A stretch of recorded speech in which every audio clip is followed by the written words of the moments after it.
And now, it's time for another Dice Tower review with Tom Vasel. Here's a box of dice. It's called Spiel, which means game. It's a pyramid of dice. That was all I needed to hunt it down. Okay, what is it?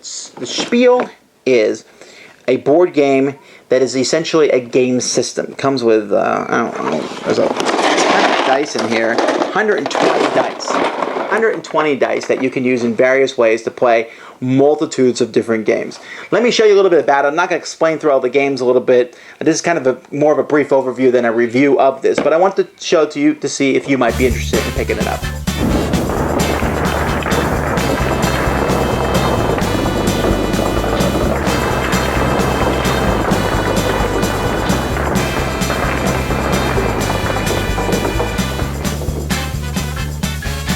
Alright, now you have to remember that this is a system. It is not a specific game. I went on the internet and searched because the rules came in German, and I found a set that was translated by, or put together by Ward Batty, I believe. And in this, they had 50 games that came with this originally. Now the rule book that has come with the game does not have 50 games in it. It looks like it only has 3, 4, 5 in it that you can play with it. But the games all revolve around this board. Now you have to admit that this itself is pretty cool. It comes right out of the box, has a tray for each of the colors. It's very simple. Here, you know, you can throw the thing and the dice will land it. Ooh, that's actually a pretty fun game right then and there of itself. Okay, I'm not very good at it, but you know, that's what you have here, and as you add more dice to this, you're going to essentially build a pyramid with the dice, which is a pretty neat visual effect in of itself. Now, there's different kinds of dice games.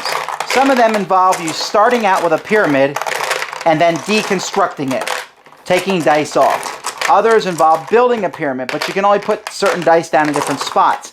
Maybe it's because you have a certain place where you can put the die because of the colors of that die. Maybe you have a certain spot that you can put the dice because of the numbers that are on the dice. But there's nothing that is, each one is different. The problem that I've run into with this is I haven't found any one of these games to be particularly compelling. There's even some games that don't use this pyramid. You're doing them outside of this. You're stacking dice and things, and it's, what's the point of having this in? I could just go buy a pile of dice. Now, these are very high quality dice. They feel good. I like these dice. Even if I decided not to keep this game, which is likely, I'm going to keep the dice. I mean, it might be worth it just to buy the dice. And you have to admit that is a pretty cool pyramid, which is pretty sturdy too. Now, so sometimes you're looking like you'll look at the total dice and can you put a die on that, as long as you can match it on one of the sides that you put down that matches the different dice, or you need to match the sides that are put down. Sometimes there's colors. One of the games that I like playing is everybody gets all the yellows and reds, and then the blues are wilds, and you can put a die down but it can't touch its own color, except blues, which can touch anything. And you're trying to get rid of your dice first. That's one game. Another game in which each person builds their own pyramid somewhere on the table of dice. Or you're trying to, you're going to build a pyramid that has only one color on the outside, and then take a die that basically slides down on the outside, as long as you can do it legally. Like I said, I've yet to find a game that's compelling, but I just wanted to show you this video so you can see what the game looks like, because it is out there and it is compelling. When you see it, you're like, oh, Spiel. What is this? It's a mound of dice. Well, you know what? Really, that's what it is. And just like Ice House, and just like the Piece Pack set, and just like every other game that I've ever seen that has pieces, there is no single game that's compelling. Although Ice House probably comes the closest with Zendo.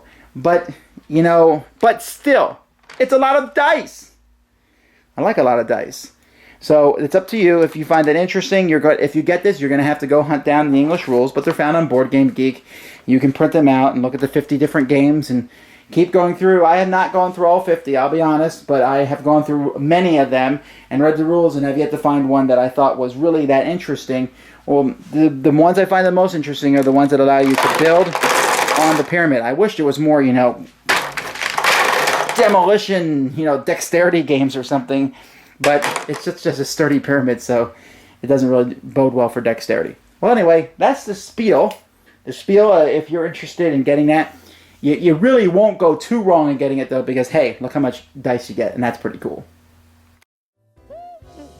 Thanks for joining us today. For more written, audio, and video reviews, as well as the #1 board game podcast, check out the website at www.thedicetower.com. Until then, this is Eric Summerer, and you've been watching The Dice Tower.